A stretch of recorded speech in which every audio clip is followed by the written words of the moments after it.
Welcome to this mini course, An Introduction to Preparing for and Parenting an Adopted Child. This course includes 3 modules to help you prepare, welcome, and navigate your first year of adoptive parenting. Module 1 is titled Getting Ready and Preparing with Intention. Module 2 is titled Welcoming Your Child into Your Family. And Module 3 is titled The First Year, Building a Strong Foundation. Let's get started.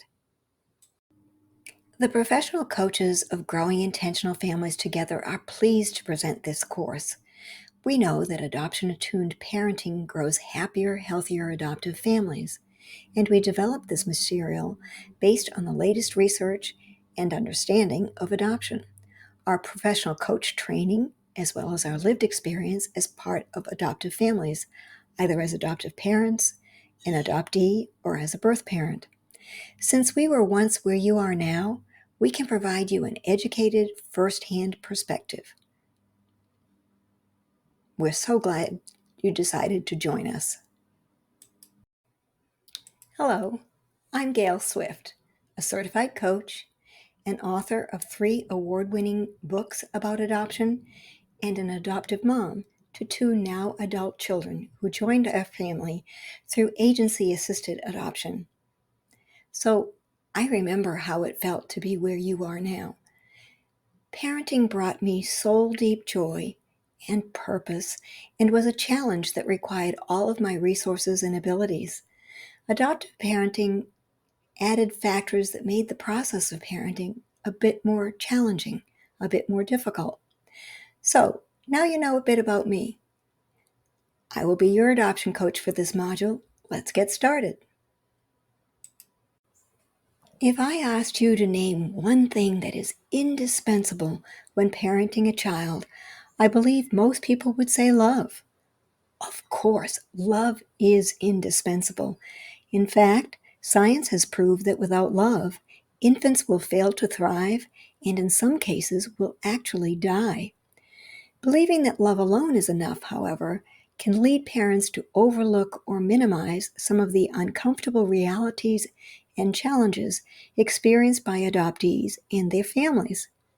Consider for a moment that your child broke a leg. You would automatically take action because you know that you cannot heal this injury with love alone.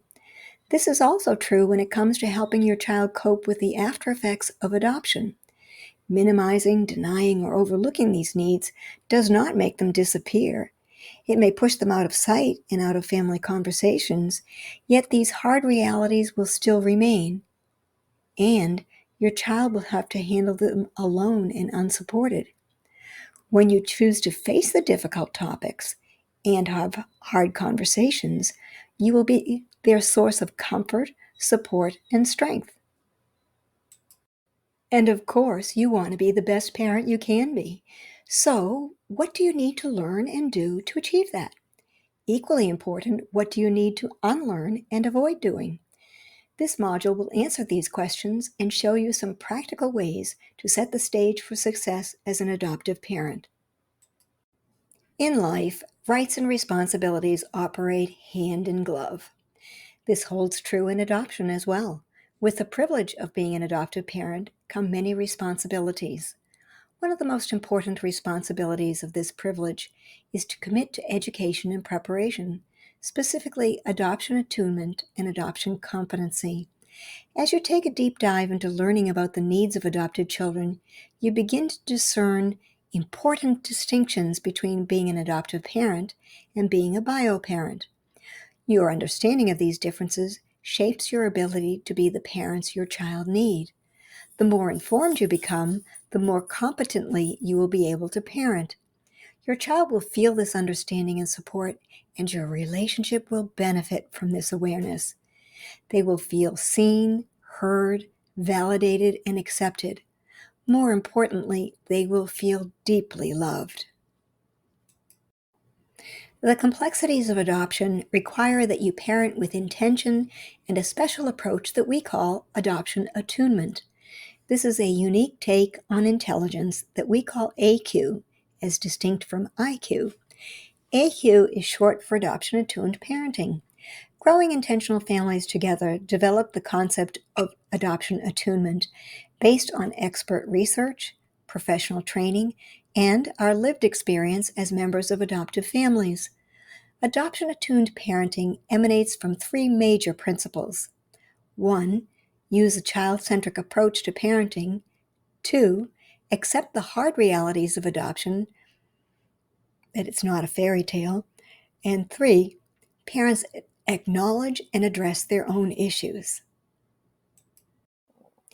We invite you to fully embrace adoption attuned parenting so that you can become high AQ parents who are willing to do the work of understanding and meeting your child's unique needs in a way that attunes deeply with your child's genuine self. Feel free to pause and read through this list of the elements of adoption attunement. And in Module 3 of this course, we will explore the elements of adoption attunement in greater detail. To learn more about adoption attuned parenting, check out our course that explains it in detail, along with our many other courses. These can be found on our website, giftfamilyservices.com. Probably a primary goal you have as an adoptive parent is to grow a loving, reciprocal bond with your child, one in which each of you finds joy and feels connection. Have you ever wondered how you will build attachment to each other? It doesn't happen automatically. Attachment grows through a serve and return process between you and your child. First, he will express a need, and then you will respond to that need in an appropriate and attuned way. Over time and many repetitions, trust grows. Your child learns that his voice matters and that he can rely on his parents to be there for him. And most importantly, he begins to see you as a source of comfort, attention, and affection. Creating attachment with your adopted child will be a bit more complicated than if he had been born to you. Adopted children have some underlying issues also that complicate the attachment process. These are often referred to as the 7 core issues of adoption. Let's look at them now. Much research has been done to understand the needs of adopted children and to find ways to help them and their families cope.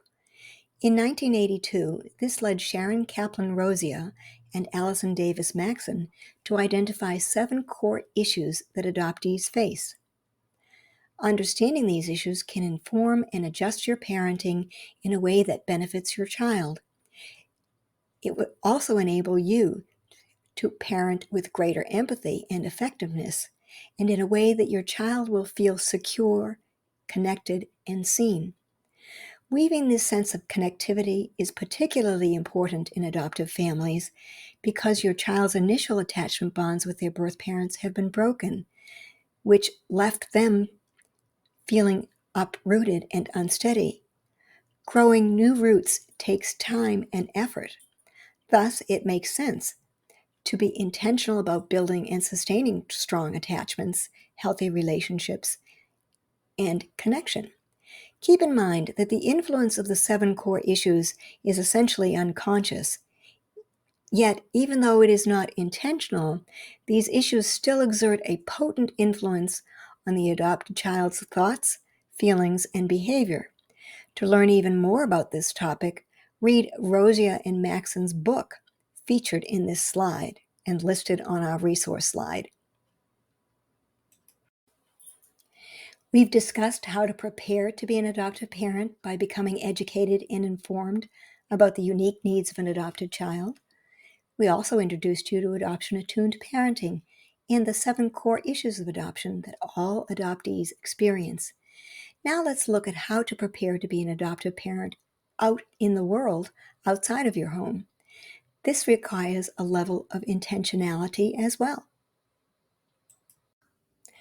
All parents need to be skilled about boundaries, and adoptive parents need to be especially skillful with them. Boundaries serve as the guardrails in the social interactions of life. They define what is okay and what is not okay in a given moment. Boundaries help us feel safe, which is the first thing parents want for their kids and that kids want for themselves. And this goes far beyond physical safety. Kids must also feel safe emotionally and psychologically as well. Remember that adult adoptees report fear of abandonment and rejection as one of the most common emotions they experienced as children. They tell us that this fear impacted how they perceived themselves and influenced whether they felt safe to voice their boundaries openly and freely. An adopted attuned parent will want to teach their child three distinct aspects about boundaries: how to set them, how to hold them, and how to respect them. Of course, adoptive parents also need to be skilled in these same three skills as well. One of the important boundaries that concerns adoptive parents is maintaining your child's privacy, and holding that boundary begins now, even before they join your family. When people learn that you have adopted, they will be happy for you. Most likely, they will also be full of questions about the adoption process, the costs, and the requirements. They will be curious about your new child and what caused him to need to be adopted. Many will ask you what you know about his birth mother. It may feel natural to answer their questions. In fact, it may almost feel rude to refuse to respond. Unfortunately, this often leads to oversharing. Just because a question was posed does not mean you owe people an answer. You will want to learn to be vigilant about curating your child's story. It belongs to him. Others do not need and should not have the details. In this digital age, it's particularly important that such personal, private details never be shared online. Put yourself in his shoes and imagine how it would feel if your personal family secrets and dirty laundry were being shared. When an adoption occurs, it's always because the child and his or her birth parents faced difficult circumstances. That's a given. So there will always be difficult, perhaps even tragic events in an adopted child's pre-adoptive life. These should remain private. As the years pass and you face difficulties as a family, as every family does, whether they're a birth family or an adoptive family, you will be glad that you honored your child's right to privacy. On the other hand, parents who were not vigilant usually come to regret sharing too much information, as people can use the information to judge your child or his birth family negatively. It will color how they see value and interact with him. Finally, before you share any information with family, friends, teachers, or anyone else, be absolutely sure that it is essential to your child's welfare for that person to know that information. You will be glad you held the line, and your child certainly will be as well. As we mentioned on the previous slide, one of the common questions people will ask you is, do you know the expectant mother or birth mother? This leads to our next point. Will you have an open adoption or a traditional closed adoption? Currently, 95% of adoptions are considered open to some degree. Many reasons account for this. The most salient is that it removes the secrecy and reduces the questions with which adopted children must grapple. Open adoption is not a cure-all. However, it does reduce some of the most painful after effects of adoption, which is a significant benefit for the child. For example, open adoption provides genetic mirroring, so children know who their birth parents are and what they look like. By contrast, in a closed adoption, children look at everyone as a potential relative, searching their features for commonalities, scanning crowds to see if they might be a relative. Children seek a sense of rootedness and belonging. Obviously, this is stressful for the child who does not know his birth family. Open adoption is not co-parenting. The adoptive parents have the full legal rights and responsibilities of a parent. Open adoption does include contact with the birth mother and or family to some degree. That varies by individual adoption. Clear boundaries and expectations, as well as empathy and mutual respect, help an open adoption to succeed. For an in-depth understanding of the benefits and challenges of open adoption, Consider reading The Open-Hearted Way to Open Adoption, Helping Your Child Grow Up Whole, written by Lori Holden. It's listed on the resource slide. When your child's adoption is being arranged, you have little control. The adoption agency, social worker, and/or the expectant mother will choose who will parent her child. They and the attorney define the details of the placement agreement. Whatever you agree to do, it is important to honor those promises. Sustaining an open adoption demands your best effort. Emotions will likely run high, situations constantly change, which means logistics can get complicated. You may be tempted to suspend the promises made in the pre-placement agreement because it's so hard. But hard does not necessarily mean impossible. For your child's sake, it's important to look for ways to make it work, rather than reasons to close. Even though an open adoption agreement is not legally enforceable in most states, do strive to honor the spirit of the agreement as much as the letter of the agreement. It may help to keep in mind how much you yearn to become a parent and that this mother made it possible. If her circumstances were better, she would be the one snuggling your child and enjoying their growing up years, and you would be the one with the empty arms. For example, if you committed to sending photos, send nice ones that reveal your child's face, not just the back of their head. Follow the golden rule. Treat birth parents as you would want to be treated if the circumstances were reversed. Adoption means living a both-and perspective.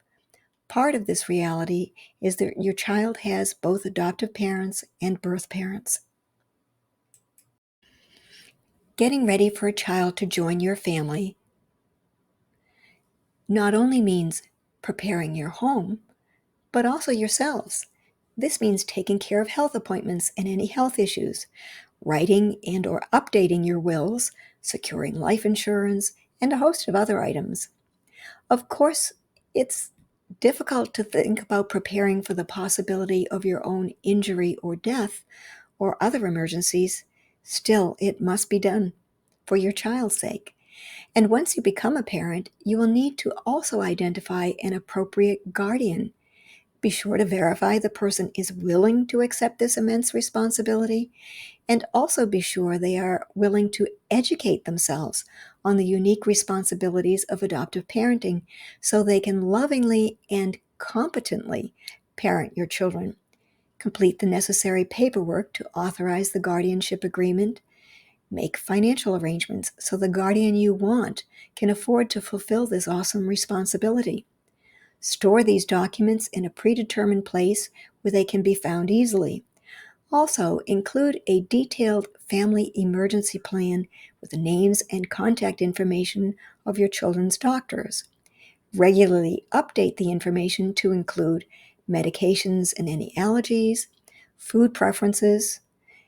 Remember, as your child grows, this list will expand to include adoption supports that you have used, names and contact information of therapists, coaches, and/or support groups you intend. Also remember, relationships and situations change, so periodically review the plans you have in place to ensure that they still feel suitable. When thinking of ways to prepare for your child's arrival, one of the first ways that probably comes to mind is decorating their room, preparing the nest, so to speak. Preparing the nest will also include gathering all the supplies and equipment and also childproofing that room and your home. These observable efforts to prepare are important, and preparing yourselves emotionally is also essential. This is often referred to as handling your own stuff. For example, if infertility is part of your story, it's important to understand that adoption may make you a parent. However, adoption does not cure infertility. You will still need to understand how infertility can influence how you interact with your child. We've talked a lot about the need to educate yourselves well so that you become the competent, adoption-attuned parents your children need. Creation of your family adoption library is another great way to prepare. Often overlooked, books can be some of your most useful tools. Your family collection should include books that prepare and educate you as an adoptive parent, in addition to books for your child. There are some excellent books for children of all ages, even for the very young ones. Many children's books about adoption, however, only talk about the gains and completely ignore the losses. It's important to choose books that present a balanced, child-centric picture of adoption. For example, ABC Adoption and Me for very young children, and We're Adopted, So What for middle schoolers. To find more recommended books, refer to the resource slide for a link to our annotated list of adoption books for parents and children. Something else you might not think about is the power of myths about adoption. When you hear the word myth, it likely conjures an image of a harmless fairy tale. Myths endure because they hold a kernel of truth or satisfy a need for a simple view of complex situations. However, that simplification often obscures dimensions of the truth. This can then cause harm, even if no harm was intended. For example, when cultural mythology portrays adoption as totally benign, it loses sight of the reality that adoption also includes loss and grief. This can minimize the emotional pain that adoptees feel as a result of being relinquished by their birth families. Yet not acknowledging their grief and pain does not erase it. It just gets internalized. This leaves adoptees to struggle without parental support. Another topic that families often struggle to handle centers on telling their child about their adoption. When it comes to adoption, emotions abound. We adoptive parents are both delighted to adopt, and we also grieve that we did not give birth to our children. They, too, have multiple feelings about being adopted. They are both glad to be part of a family in which they can grow, and they are also sad that they had to separate from their birth family. They likely feel both rejected and wanted. For example, if infertility is part of your experience, you may both resent the infertility and accept that it was infertility that was the path that brought you and your child together. It's natural to experience things primarily from one's own perspective and through our own filters and history, and it also benefits our relationships if we can also intentionally try to understand and respect other people's points of view and how their feelings may differ from our own. Practice holding multiple perspectives, your own, your child's, and the birth family's. This is one potent way to attune to our children. Telling is a charged word in adoptive family life that has distinct contexts: telling your child, telling family and friends, telling acquaintances or strangers, and telling happens in another, often unconscious context, what we tell ourselves as adoptive parents. Obviously, what's told changes with each context. First, let's consider telling your child. Expert research and the lived experience of adult adoptees proves that it is absolutely necessary to tell your child that they were adopted. Tell them early. This will ensure that you don't put off the telling until the child is older and would feel betrayed by your lack of transparency. Even more important, it prevents your child from learning that they were adopted from people who might provide the information without context or kindness. It's far better for your child to hear it from you, the parents who love them and to whom they look for safe harbor. By introducing the topic of adoption when they are tiny, you all get more comfortable with talking about adoption. It also ensures that they get the support they need throughout their growing years as their understanding of adoption matures. Also, be sure to tell them their story with age-appropriate detail. Experts recommend that you tell them their whole story by the age of approximately 12. Context 2. When you tell family and friends, you can educate them on the complexities of adoption and provide them with accurate information. This enables them to competently support you and your child. A third context regarding telling centers on being intentional about how you tell folks outside your immediate and intimate circle. Get comfortable with limiting what, if anything, you share. Tell them that the information they seek is personal and private. The final type of telling is what you tell yourself about adoption. Move beyond the myths and acknowledge the complexities and hard realities. You and your child will all benefit. Speaking of telling, how great would it be to have an adult adoptee tell us some useful insights from her perspective?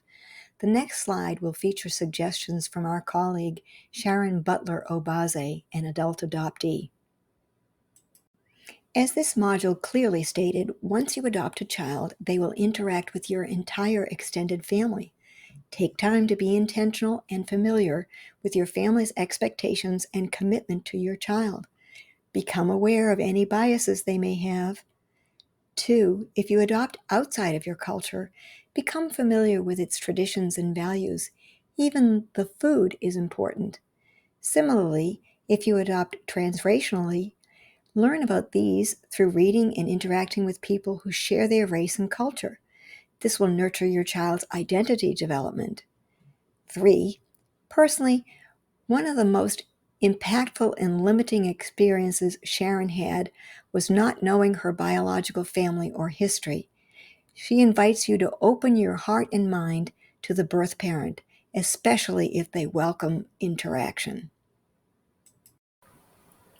Our colleague, Coach Kim Noeth, is a birth mother to one son and a mother of many children whom she raised. Just as Sharon cannot speak for all adult adoptees, Kim cannot speak for all birth mothers. Both Sharon and Kim are sharing their personal insights with you. We are grateful for their honesty and courage in sharing parts of their personal stories.